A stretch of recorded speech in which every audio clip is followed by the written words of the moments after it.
मित्रहो नमस्कार. पंढरपूर असो किंवा शिर्डी म्हणजे तसं तर कुठलंही तीर्थक्षेत्र असलं तरी तिथं भिकाऱ्यांची मोठी गर्दी असते. देवाधर्माला आलेले लोक भिकाऱ्यांना भीक देऊन पुण्यपत्रात पाडून घेत असतात, श्रद्धा ज्याची त्याची.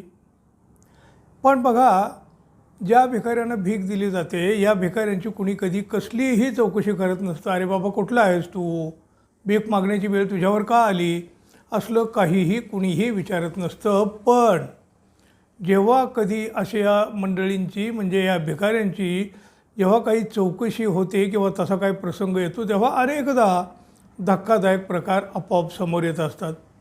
असाच एक प्रकार शिर्डीमध्ये उघडकीस आला आणि ज्याला त्याला धक्का बसला धक्का. शिर्डीमध्ये भिक्षेकऱ्यांच्या विरोधात म्हणजे भिकाऱ्यांच्या विरोधात जोरदार मोहीम राबवण्यात आली. प्रशासनानं 16 जिल्हे आणि 5 राज्यातील जवळपास 75 भिकाऱ्यांना ताब्यात घेतलं. विशेष म्हणजे या भिकाऱ्यामध्ये कोण कोण होतं हे पाहून तुम्हालाही धक्का बसेल धक्का. गेल्या काही दिवसात शिर्डीमध्ये गुन्हेगारी आणि भाविकांची फसवणूक करण्याच्या घटनांमध्ये मोठी वाढ झाली. त्यामुळं पोलीस प्रशासन, शिर्डी नगरपंचायत आणि साईबाबा संस्थान हे यांचं सगळ्यांचं मिळून एक प्रशासन ॲक्शन मोडमध्ये आलं. शहरातल्या अवैध आणि त्रासदायक भिकाऱ्यांच्या विरोधात कठोर कारवाई शिर्डीमध्ये सुरू झाली. साई मंदिर परिसरातल्या जवळपास 75 भिकाऱ्यांना या प्रशासनानं ताब्यात घेतलं. भिक्षेकऱ्यामुळं सार्वजनिक ठिकाणी अडथळा निर्माण होत असल्यामुळं आणि काही मद्यधुंद अवस्थेत भाविकांना त्रास देत असल्यामुळं ही मोहीम हाती घेण्यात आली आहे. या पलीकडं याचं दुसरं कुठलंही कारण नाही.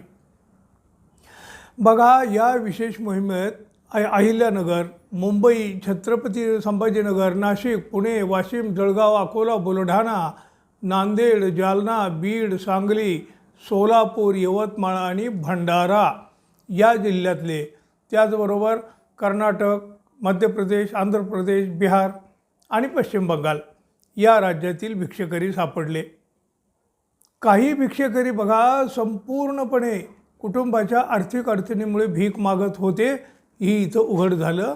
पण काही जण भीक मागण्यालाच आपला व्यवसाय बनवत मोठ्या प्रमाणात पैसे कमवत असल्याचं सुद्धा उघड झालं.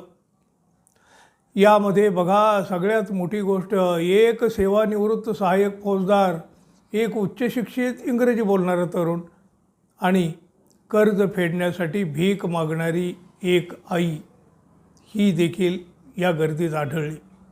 या कारवाई दरम्यान एक अत्यंत धक्कादायक बाब समोर आली बघा. ती म्हणजे एक निवृत्त सहाय्यक फौजदार या भिकाऱ्यामध्ये आढळला. तो मुंबई पोलीस दलातून निवृत्त झालेला आहे. त्याच्या खात्यावर 10 ते 15 लाख रुपये असल्याची माहिती मिळाली.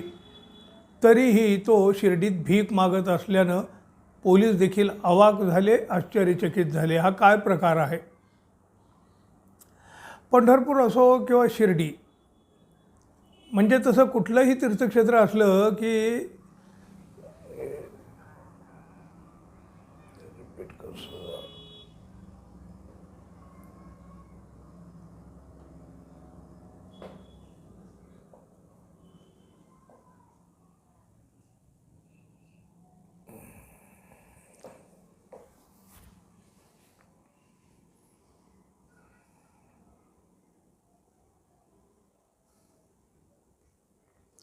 काही भिकारी संपूर्णपणे कुटुंबाच्या आर्थिक अडचणीमुळे भीक मागत होते, तर काही जण भीक मागण्यालाच आपला व्यवसाय बनवत मोठ्या प्रमाणात पैसेही कमवत होते, असं यावेळेला उघड झालं.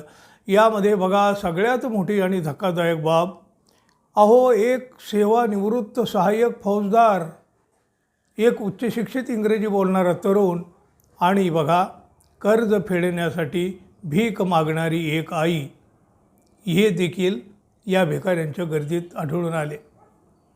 या कारवाईच्या दरम्यान एक अत्यंत धक्कादायक बाब जी समोर आली ती एक निवृत्त सहाय्यक फौजदार या भिकाऱ्यामध्ये चक्क भीक मागताना तो पोलिसांना सापडला. बघा, आता हा मुंबई पोलीस दलातून निवृत्त झालेला आता आणि त्याच्या खात्यावर 10 ते 15 लाख रुपये शिल्लक असल्याची माहिती देखील मिळाली.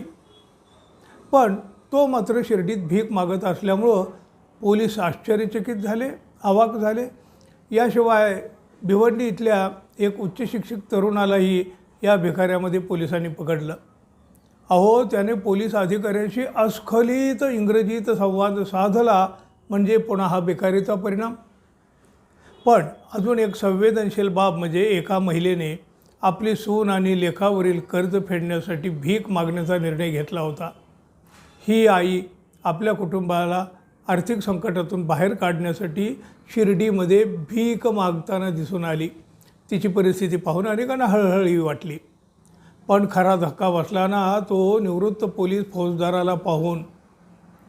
अहो, खात्यावर लाखो रुपये, शिवाय दरमहा पेन्शन मिळत असणार, आयुष्यभर केलेली कमाई आणि गुंतवणूकही असणार ना, मग तरीही तो भिकाऱ्याच्या रांगेत कसा?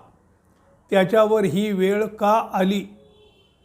अर्थात चौकशी त्याची माहिती मिळेलच, पण असे प्रकार पाहिले की आश्चर्याचा धक्का तर नक्कीच बसणार. काय म्हणाल तुम्ही? आणि हो, आपण अजून आपल्या चॅनलला सबस्क्राईब केलं नसेल तर कृपया सबस्क्राईब करावं ही अपेक्षा आहे. धन्यवाद. पुन्हा भेटू. तोपर्यंत नमस्कार.